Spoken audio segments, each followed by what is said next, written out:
Wait a minute. Down. Who's the leopard? Down. Stay. Smokey. Off. Good job. Say hello. This is the puppy. This is the puppy. Good morning. Oh, hi. All right. Come. Place. Down. Stay. Down. Place. Smokey. Down. Down.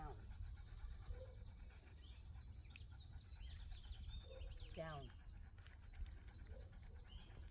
Down. Stay. Good, I'm at Max. Yes. All right. I can actually see it here too. Hi, Linda. Shaughn. Oh, you're going to go with Shaughn? I am going to go Shaughn, with Shaughn. Linda, Shaughn, Yeah. Shaughn, Linda. I know, huh? From Horse Speak. Thanks for accepting our invitation to be on an episode of the Backyard Horse Enthusiast. We're here out in Chaplin, Connecticut, and we'd love to see your property. Can you give us a tour? Let's go. All right.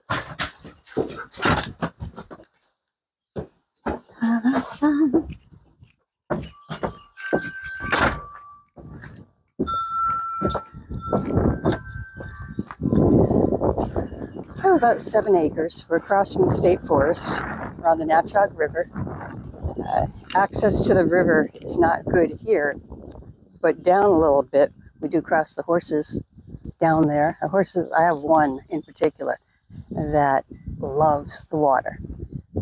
Took her just a little bit to get down the bank, but once she was in that water, she was walking down that river and didn't want to turn around and come back. She wanted to see what was around the next corner. She's my girl that wants to see what's around the next corner, what's over the next hill. She's a great trail horse, and I do a lot of riding on her. This leopard Appaloosa, we brought back from Florida. Oh, probably had him about a month now. Not much longer than that. A really good friend of mine had 5 of them, and this was her last one. She's had him since he was 2 months old. She trained him. She actually jumped through hoops of fire eventing with him in both their younger years. He's 26 years old, very rideable, great personality.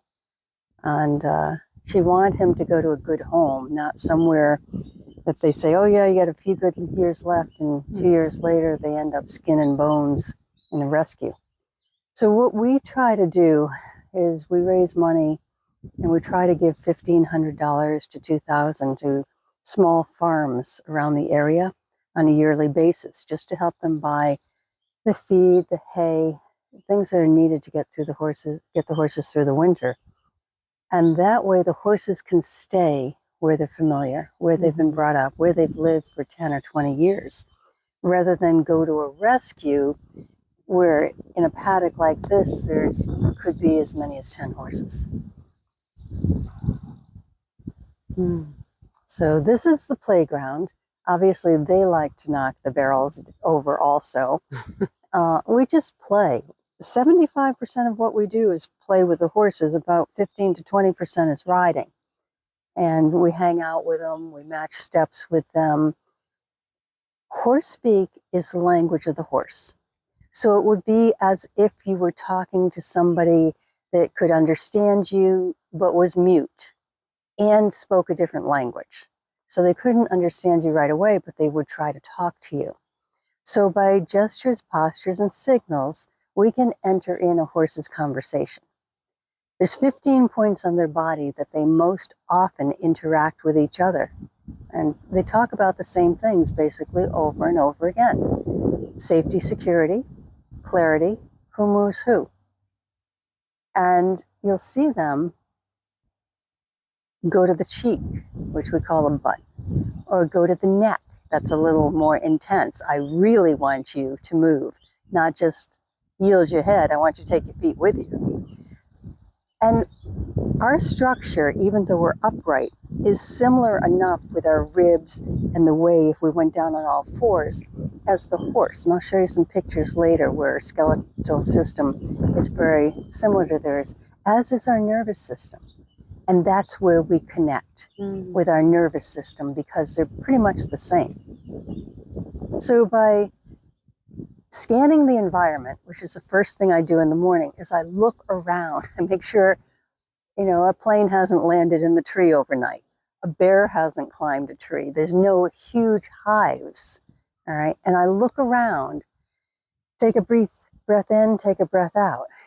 All right, all's clear. That signals to the horse that I am aware of their environment and my environment. Horses don't walk in direct lines. They walk in arcs and circles. So when I go into a horse, I arc around. And if you change the line 3 times, you change their mind. So that's a really easy way if you have a horse that's hard to catch, all right?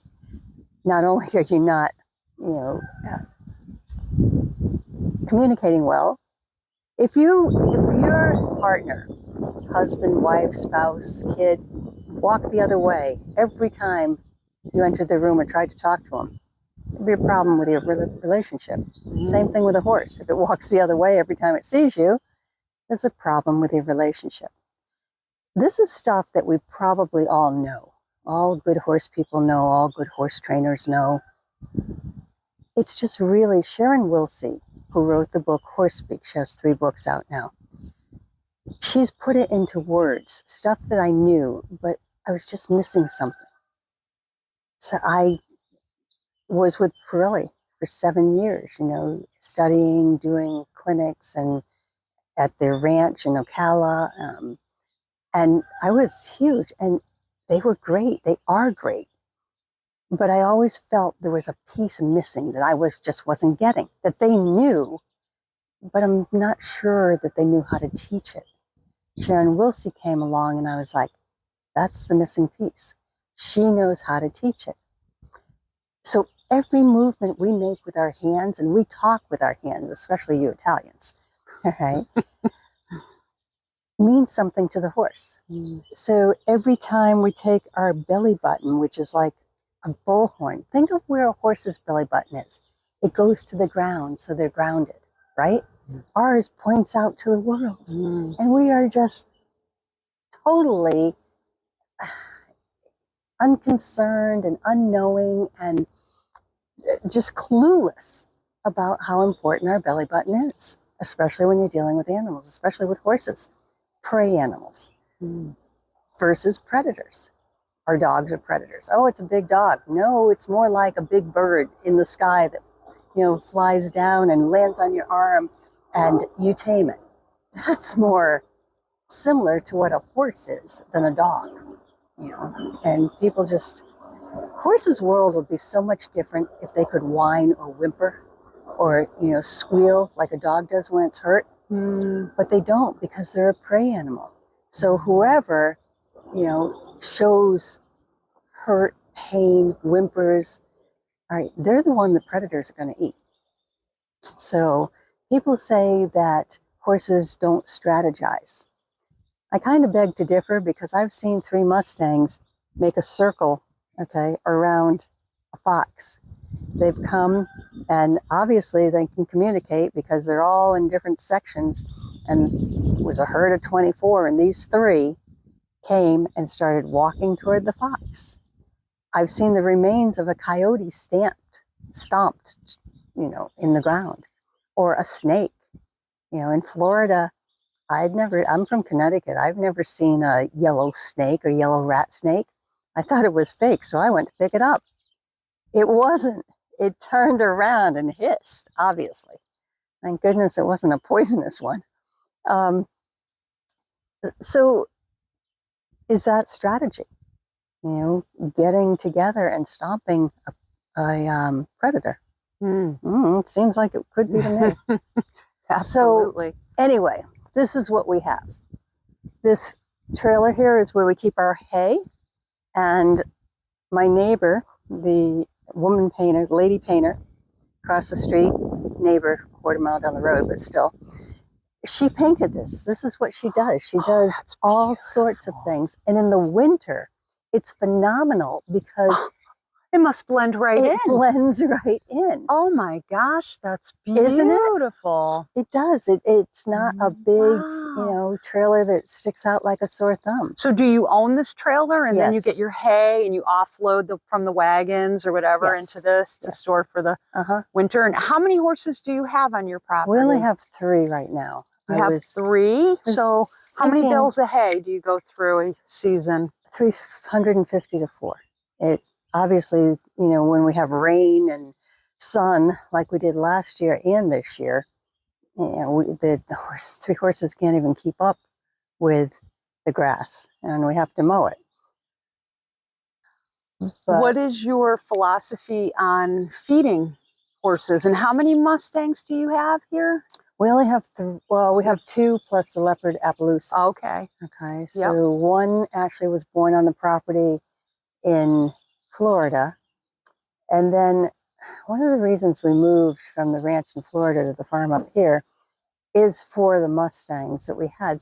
They have skin conditions that develop in the Florida heat. As one vet said, horses don't belong in Florida. Right. The humidity. Yeah, and people get these, they bring them in by truckloads for $100 each. They sell them for $300, and the people that buy them think they're going to put them in a round pen or a picadero, and in 2 nights, like, what was it, Black Beauty, they're going to have their best friend. If only. Seriously, training a horse, in my opinion, you shouldn't start them under saddle until their knees are hard, which is between 5 and 6 years old. Right? You can do the groundwork, of course. You can put a saddle on them at 3 or 4, but saddle and rider, no, you need to wait till those knees are hard. And 7 years. 7 years it takes. So by 12 years old, you should have a good horse.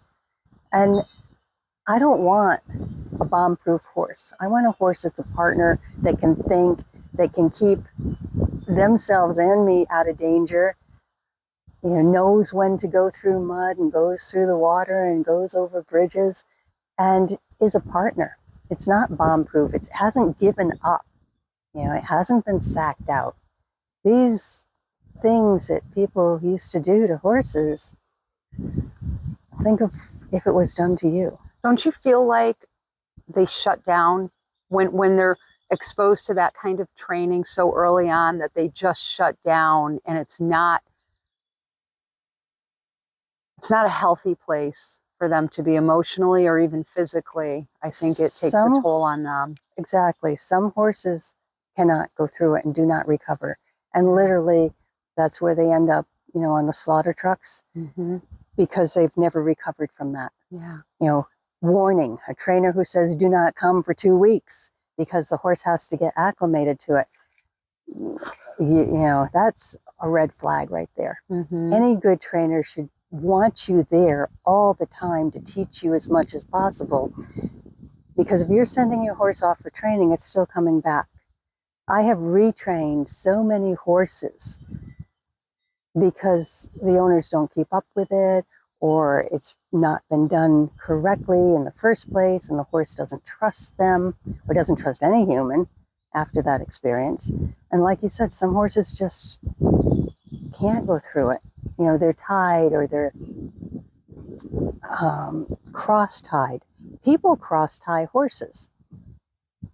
It's just what's done. And I'm not here to make a judgment call. Just here to say, you don't know any better until you do. And when you know better, you should do better. Horses cannot see on cross ties like they're made to see. Put a human on a cross tie and have people walking by them in the back. I just came from Minnesota and I did a clinic with 14-year-olds. They were amazing. However, it really kept me on my toes, because to get the information across so they'd remember, we did a lot of human on horse exercises. And one of the things we did is we put them in something like this that was about the size of a stall, and had a person walk up to the horse, the other human in here. How'd it feel? It felt like they weren't paying attention to me. I wanted to cry. I had a 14-year-old cry. I mean, I didn't make her cry, but she felt so bad about her horse and how she'd been treating her horse. And I said, you know what? We were all taught like that. Same. But now you know better, you can do better. So Same. the horse is very forgiving. They don't forget, but they will forgive.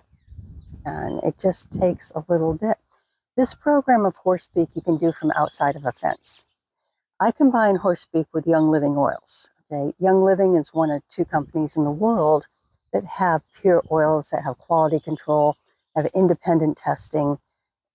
And yeah, they cost a little bit more, but I know what I'm getting. I know that they're not blending it with a synthetic. For example, lavender. You have a sunburn and you put lavender from a health food store on you, you could end up with 3rd-degree burns. You put lavender from Young Living on me, which I had a sunburn, all right, it soothes it and relieves it because it's real lavender. It's real oil from the plant, and it's nothing else other than oil. So longevity is something I've been using for the horses for a couple of years now, 4 or 5 drops, 10 drops in their food, and it keeps the ticks away. I'll find ticks crawling on them, but very rarely will I find a tick embedded. And I use it on myself too, of course. Valor is an oil that the Romans gave to their soldiers before they went into battle for courage. Okay, you can use it as a deodorant. It's a wonderful oil. A lot of the horses, I'm working with a horse on the other side of town right now that was bought on the internet, and the woman my age, I mean, so she's 69, 70, and she loved this horse. And another trainer told her it would kill her. She'd never ride it. She needed to get rid of it. This horse had one of the best eyes, the most gentle eye that I've ever seen in a horse. You very rarely come across it. You know, it's something that just makes your heart, you know, warm. And I asked her, what's your gut feeling? And she said, my gut feeling is it's a great horse. I said, well, that's what I'm seeing. And here's the markers why. That's what Sharon Wilsie and Horse Speak can do. They can give you the markers. Look at the eye. Look at the facial expression. Is it nice or is it, you know what you look like, you know, I don't trust this person. You know, what are the ears doing? The feet. Is there a blocking foot in the front or is there an inviting foot? The rear is emotions. What are the rear feet doing? Okay, how are they lined up? You can learn all of this with Horse Speak. You know, are they balanced? Are they not balanced? See the leopard Appaloosa right there? Mm-hmm. His name's CJ. So we are here. Obviously, he has his eye on us. That front right foot, all right, is inviting us in. Right? They have a choice to stand wherever they want to stand, however they want to stand. And that's something else. When a horse moves forward, think of quadrants. When we move forward, we step like this, all right? Or a predator. When a horse moves forward, he's like, well, do you want me to go here or here or here? I mean, I can put my foot in 8 different positions, at least. So we need to give them a second to think, all right? We ask them to go forward, and I count 1, 2, and usually they respond and they're walking. It's not like a dog. It's not, you know, you can't command them, and boom, they do it. All right, sit, stay. It's a horse. It's a thinking, living, breathing, emotional animal, just like we are. So if you have any doubt, look at the horse's face. Does it look nice, happy, pleasant? Or does it look tight with lips pinched together, you know, nose breathing like a dragon? What's it look like? If you have any doubt on how things are working out, take a look at their face. So, Sure. Horse Speak is amazing. It just, you can do it from outside of a fence. You don't even have to go in. When horses greet each other, it's 1, 2, 3, all right? And it's always that third one that it's everything explodes, or they're buddies and they're walking along. It is so hard for a horse to graze, all right? To just put its head down and graze. All right, because they're always on the lurk. Where do predators lurk? They lurk on the edges, okay, in the trees, in the bushes. So a horse has to be looking at all times, and when his head is down, his vision is like this, okay? It's in a V, and it's not like his head is up. When his head is up, okay, up here, the top third of his eye can see up to 2 miles. The middle part of his eye just sees around, and the lower part of his eye sees up to 2 miles. The top part of his eye, when you look down, he's looking. That's his, nearsighted vision. Okay, that's how he does his close-ups. So anyways, let's walk some more. Yeah. How many acres? There's only 7. Only. So, but it's across from the state forest, so that makes it really nice. Yeah. Is that bottom one live? Yes. I hate electric fences. Oh, I see the pool's in good working order again. Yes, it is. I remember when the liner gave way. Remember that a couple years ago? Yeah. Surprise! Yeah. So the barn is a really simple barn. We built this part first, and then we had 3 stalls there. Oh, I love this though. Shaughn, look. This with the chairs. Do you and... Yeah, we sit there and just kind of hang out times. I love it. And we can move them all over the place. I use the tires. A really wonderful horsewoman, Ann Johnson from Chaplin. She passed a couple of years ago, but she had tires. And what a great idea, because when the wind blows and you need to put the hay somewhere. Oh, smart. Yeah, she puts the hay in tires. So when I put hay out, I put it in 10 or 15 different locations. And I put them about 20 feet, 30 feet apart. So I don't have a track system, which is a wonderful system for horses. But I do put it so that they have to keep walking. Nice. And they walk. This horse, the Leopard Appaloosa, CJ, had never seen hills before. So he spent a lot of time, here, come over here and take a look at this hill. He spent a lot of time over here looking over this hill. And he was like, my word.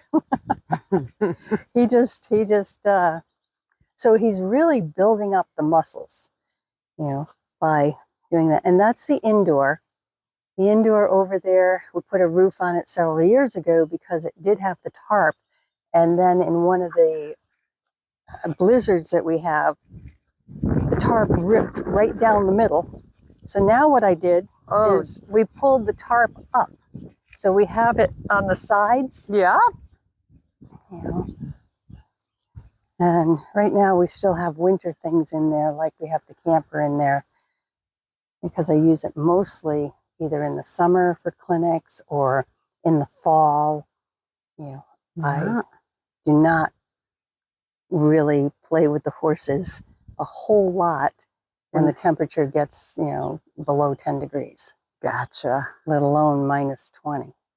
So, what size is that arena? 70 by 45. Nice. So Perfect. It's not big, but it's okay. And then on the other side of the tree line is the river. And we can walk. We have a gazebo down there, and we put a hammock and chairs and things. It's a wonderful place to sleep in the summer. It's really great. Nice. So, and this here in the back of the barn is about to be taken down, but I wanted something to block the wind in the winter, but give light. So we did the clear panels, and then we take that frame, and that's all open for the summer. Nice. So let's go see Diamond, because I need to let her out anyway. She's the one that has the skin condition, and we've been using oils. Candace Hoke out of Texas is amazing naturopathic physician that's been working with Diamond. Hey, Diamond. Hi. So something I would do is if this was any horse, I would just tap To out alert? here. Well, kind of like knock, knock, knock. Hi, are you home? you know, and to get their attention. You can see her tail. That's where she's rubbed her tail. So we've just started with FM11. And I'll give you a paper on that and show you what it is. But it's great for poison ivy. So if it's great for poison ivy, I was thinking it's probably great for her itching. Yeah. So I also use the oils, and I use animal sense ointment, oils like myrrh, purification, a little bit of tea tree. What do you know about frankincense? Frankincense. For pain. When in doubt, bring Frank out. Okay. Okay. I just did this morning. Yeah. It's not the greatest for pain, but see, she's scratching now on her face. And these, we have these rather than anything permanent. So that way, if I have to put them in the barn in the winter, which is very, very, and this is Cheyenne, which is very rare, I can open this whole thing up and they can have all of this. Nice. Wow. So that's the greeting I was talking about. And another, yeah.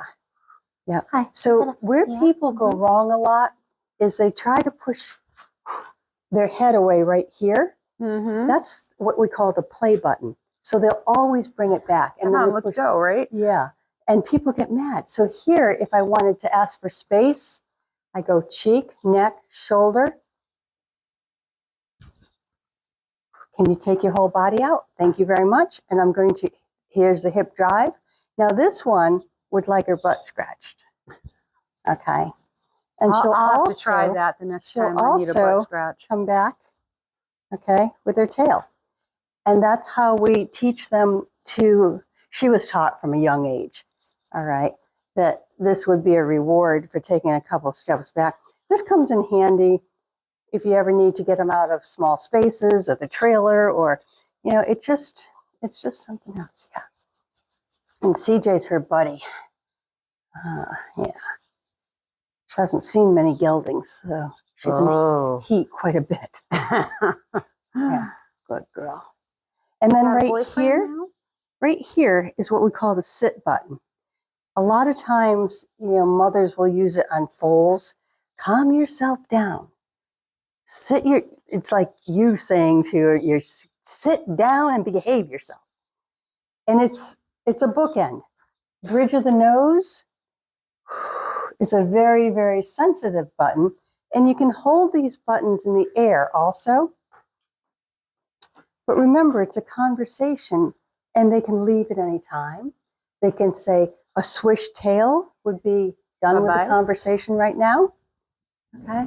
For now, we're done. So when you leave your horse, if you just go like this. I still do. You taught me that years ago. I still, when I leave the barn, every day I swish my tail, and Dakota goes, all right, you're leaving for the day. Okay, that's Mom. Good. Now, when a horse pees in your presence, okay, that is a really, really huge compliment, because they will never do that, because it's the only time, they will never do that unless they trust you. It's the only time a predator can kill and eat them, because they cannot move. Wow. Dakota did it twice yesterday on the trail. Yeah. So it's a big compliment. You know, people just don't realize. I had a Mustang that for 3 years I had this girl, and she would never urinate in front of me. You know, she did not trust. Hi, are you ready to come out? So I'll just blow a quick greeting, because we've already... Do that again, Linda, so we can see it. And there. And is that your greeting? That's the greeting, correct.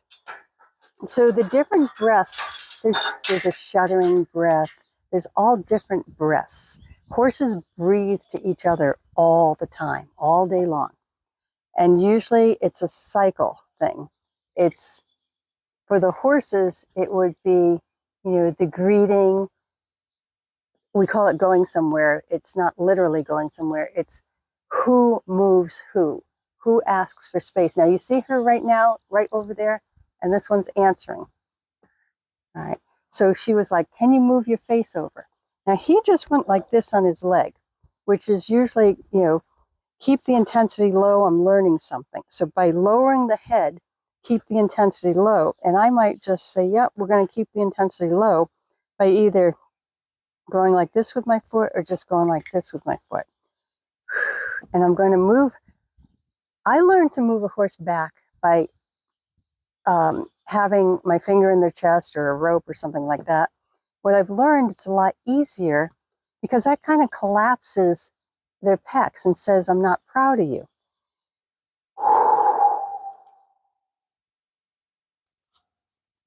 Very nice, very nice. If you go to this spot right here, okay. Remember I said it was the third one? That's the third one. Okay. And I have. Oh, but she likes them. Oh, yes. She's in heat again. Okay. So we're going to move you two. We're going to watch you. So you go ahead out. Okay. I'm going to let you out. Would you like to go out? So I'm going to ask for space very politely. And he gave me space very politely. I'm going to ask for a little bit more so I can just put this here. I'm going to come in. He's going to check. She's going to check out. Make sure there's nothing left. Now her feet, when their feet are like that, that's an emotional imbalance. See his feet? Yeah. His rear. So the back feet talks about emotions. So that's being emotionally balanced, physically, mentally, and emotionally when their feet are balanced like that. The front feet are I want. The back feet is expressing emotion. Yeah. Right now, he's like, I would like to go out, but she is in the way. She's got her butt in the way right now. But clearly, she rules the roost around here, and I'm going to ask her permission. See how so where he's pointing right now is what we call the vulnerable button. It's right on the side here. Okay. Now he's asking for space. He's asking her to move over. And she's completely ignoring him and saying, well, I'm going to see if there's any remnants of your food here. And so see him turn his head away? Now he's looking just at his environment, and he probably heard the wind, move the leaves in the tree. So he's like checking it out, and yet look at his poll and his withers. See how even they are? Mm-hmm. So he's a high-headed horse has stress. A horse with its tail up and high-headed. All right, these beautiful Arabians. Oh, look at that beautiful Arabian. Yeah, it's scared to death. All right, now here she just checked out his buttons. Okay, and he's taking the long way around. Yes. Good for you, though. So good. Oh, he's all proud of himself. Yeah. So this tail up is a release. He just released. And okay, isn't it funny how they have such short tails? Now her tail is up because she's in heat. So, you have to kind of know what's going on. It's not because she's stressed out. So see him right there. That's what we call the vulnerable button. Can you be vulnerable with me? Can you trust me? A lot of time, that is where the foal follows the mama. Yep. And at the girth button. They usually line up right at the girth to follow. That's where their nose is. But a lot of times, yeah. I'm sure he must feel so safe with her. Mm-hmm. Yeah. She has for a small horse, she has a big presence. Yeah, she does.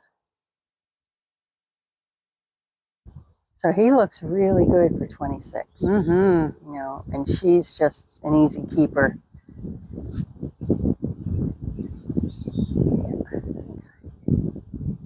So it's funny when you mention about the neck up, head up, and the tail, when, Dakota is a Missouri foxtrotter.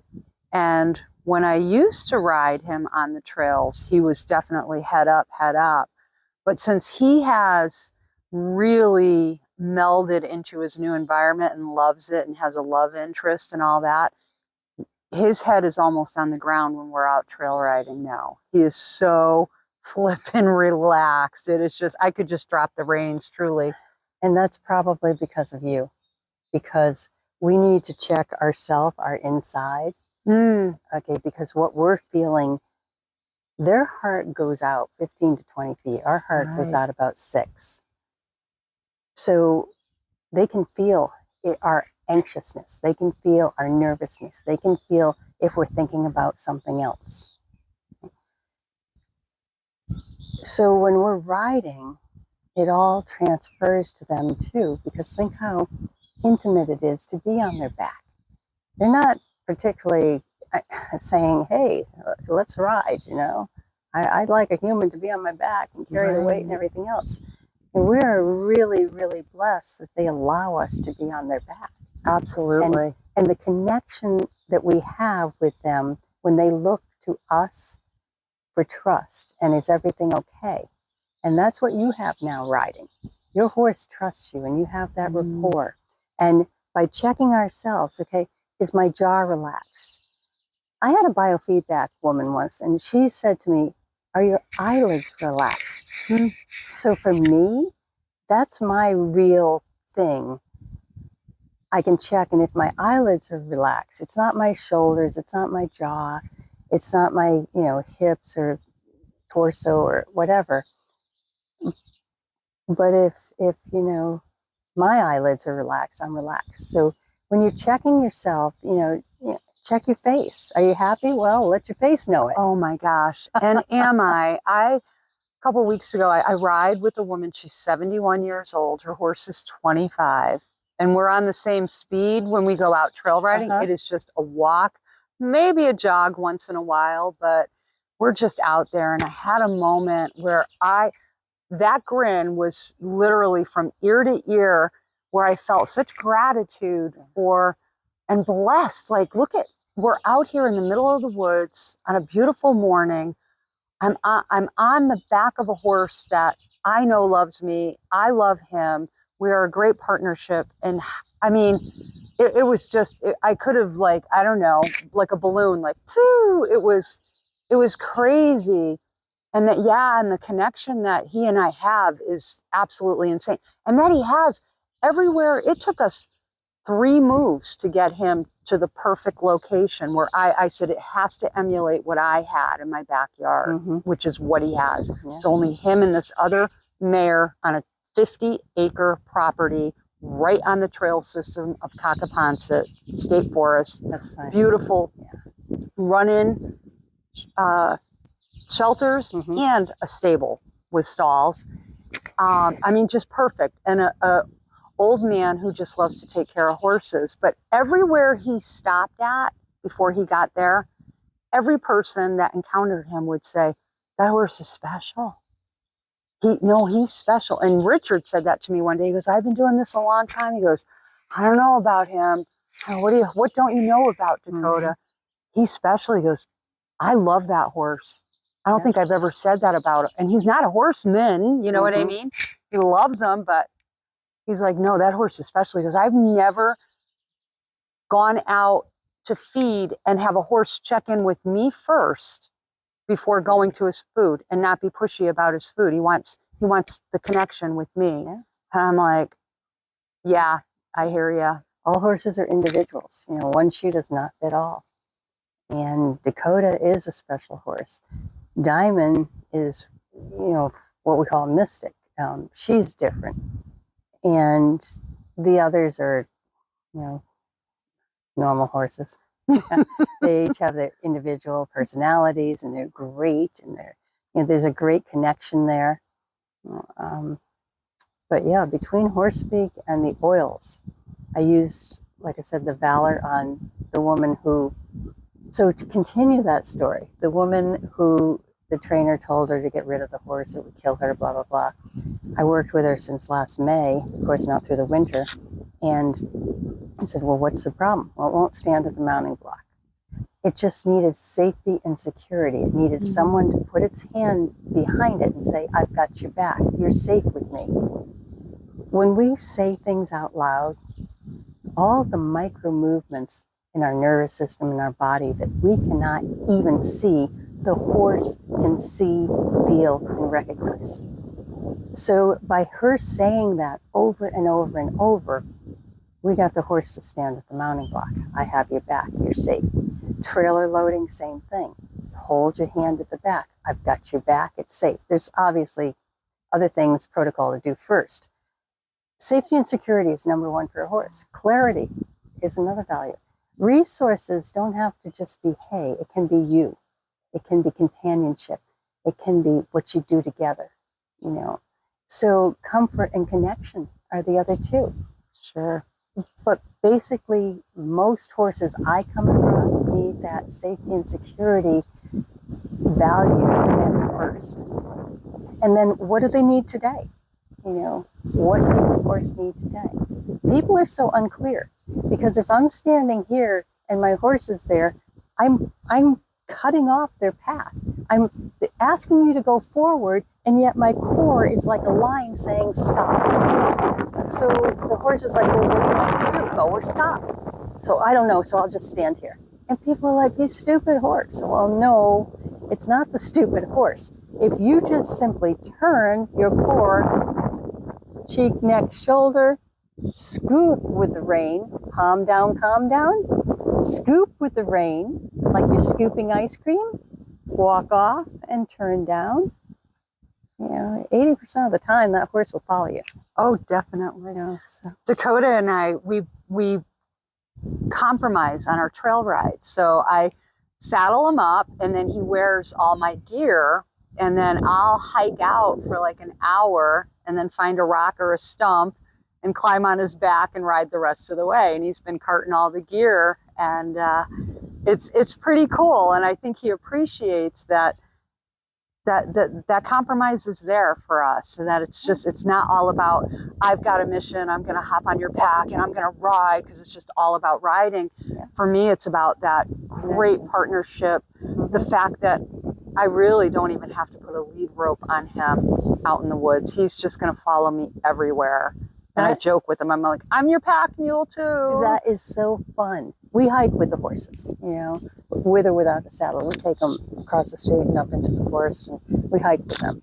So yeah, I'm glad to hear that, because it is. There's a connection there, and there's things, and we have what we call safety cones or safety trees. When they don't want to go forward, we make a safety object and we take them back there until they're ready to go forward. And yeah, it's so much fun. It's so interesting to see what they'll do, and just to watch and observe and watch their eyes and watch their face and watch their body and their tail and their feet.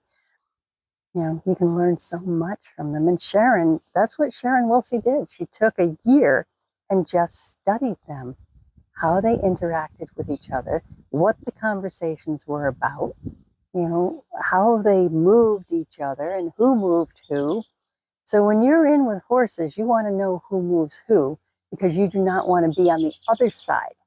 You know, if this is a horse and this is a horse, okay, and this horse moves this horse and you're here, guess what's going to happen? All right.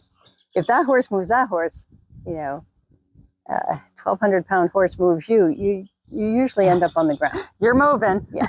So just be aware of who moves who in the herd too. Sure.